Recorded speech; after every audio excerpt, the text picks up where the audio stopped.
There's a specific moment, usually around day 3 of silence, when her brain does something she can't control, and almost no man on earth knows how to use it. You're about to. Everyone tells you no contact is about healing. That's a lie they sell you to feel better. The real reason it works has nothing to do with healing. It has to do with a switch in her brain that only flips when you go quiet, and I'm going to show you exactly where that switch is.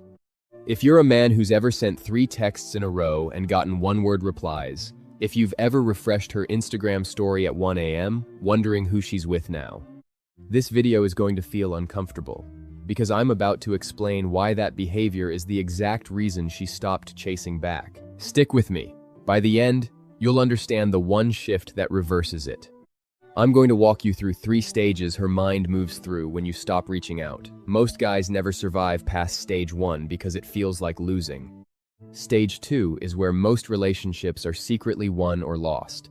And stage 3. Stage 3 is the one nobody talks about, because by the time it happens, you won't even want her back the same way. Let's get into it. Stage 1, the relief trap. When you go quiet after weeks or months of being available, her first reaction is not panic, it's relief. Here's the part that stings. Her brain interprets your constant availability as predictability, and predictability kills desire.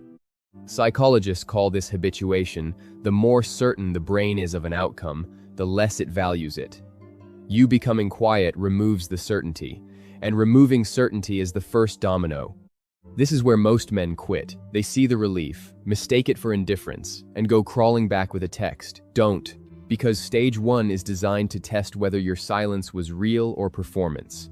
But here's what almost nobody explains about what happens next, and it's the part that flips the entire dynamic.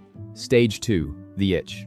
After the relief fades, usually somewhere between 4 and 10 days, depending on how deep the emotional imprint was, a different signal starts firing.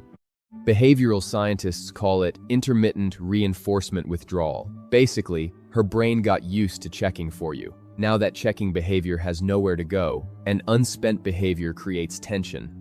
This is the itch.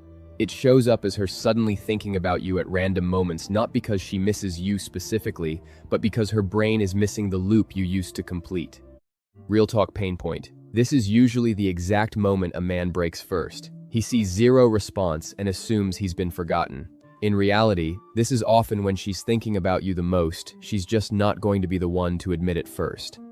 Now, I want to be clear. None of this works if you're doing fake silence while secretly hoping she'll text. She can sense performative silence from a mile away. What actually rewires her perception is something most men get completely backwards in stage 3. And it's the part of this video you cannot afford to skip, because it's where you either lock in the shift or lose it completely. Stage 3, the recalibration. This is the stage where she starts unconsciously reevaluating your value, not based on anything you say, but based on your behavioral consistency without her. If your life visibly moves forward, new routines, new energy, showing up different in the spaces you both share, her brain does something called social proof recalibration. It quietly asks, if he's thriving without needing me, what does that say about him, and what does it say about me? This is not manipulation. This is basic human psychology. We assign value based on scarcity and independence, not availability. The man who needs nothing from her becomes the man she starts wanting something from. So here's the 3-part framework, condensed.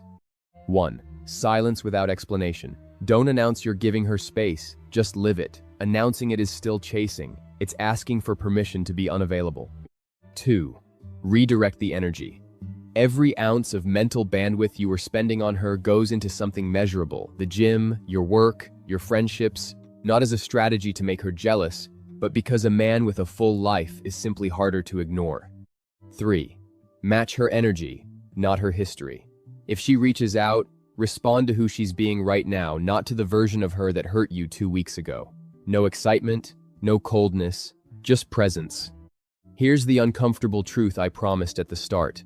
This isn't really about getting her back. Somewhere around stage 3, most men stop caring whether she comes back because they've already become the version of themselves she was originally attracted to.